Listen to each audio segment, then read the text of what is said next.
Hi everyone, I hope you're all doing really well. So this was something interesting that I found in the Financial Times recently, uh, and I'd love to get what you guys think about this in terms of does it have much bearing on how the American population is going to vote?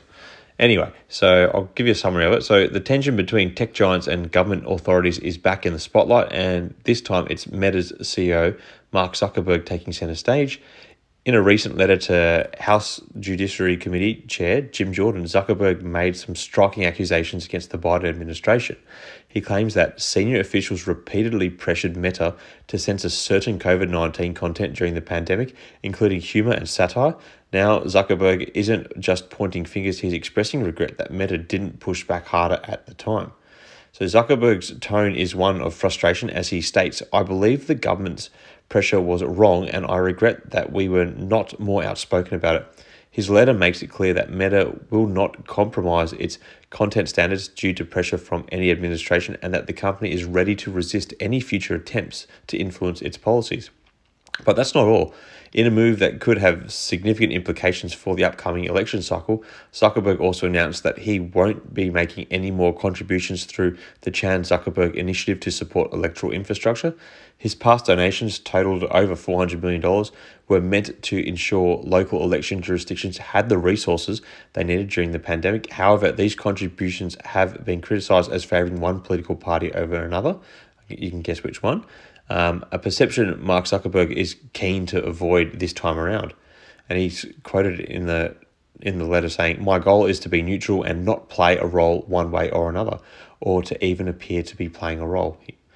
So this letter marks a significant and unexpected admission from Zuckerberg, who is effectively accusing the White House of trying to sway Meta's moderation policies. It also adds fuel to the ongoing debate over the role of social media in shaping public discourse, especially in a politically charged environment. So, meanwhile, the White House has defended its actions, stating that they encouraged responsible behaviour to protect public health and safety during the pandemic. But this defense does little to quell the broader controversy. House Republicans, led by Jim Jordan, are already investigating the Biden administration for allegedly colluding with social media platforms to silence conservative voices, something that many on here have actually spoken about in the past. So it's all coming to a head now, it seems. Anyway, so this drama is unfolding against the backdrop of a larger global conversation about how much power social media platforms should wield in controlling the flow of information, from Elon Musk's free speech or absolutism on X to the recent arrest of Telegram CEO over moderation failures. There are battle lines being drawn. And at the heart of all of this is a question that looms larger than ever. Should governments do more to regulate social media, or should these platforms be left to navigate the treacherous waters of free speech versus public safety on their own? Zuckerberg's latest comments, especially his criticism of Meta's decision to temporarily demote a story about Hunter Biden's laptop in the lead up to the 2020 election, indicate that this debate is far from over. The FBI had warned Meta about potential Russian disinformation, but Zuckerberg now admits that the story wasn't disinformation at all. It's a stark reminder that the intersections of politics, media, and technology is a minefield, and no one, whether a tech CEO or a government official, seems to have a map. It's interesting. That's just a bit of a summary of the story. I don't want to read it out. I just sort of summarised it. Yeah, it sort of seems like Zuckerberg's even while going neutral, is basically flipping against the Dems, because he was definitely seen as being supporting of the Biden-Harris administration in the 2020 election.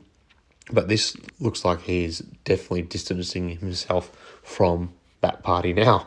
And, if you go back to when he said that Donald Trump was getting up and fist pumping after being assassinated was a very badass thing, I really do think he's actually probably deep down seeing the light. Anyway, I'd love to hear what you guys think about it all. Hope you're all doing well. Take care. Cheers.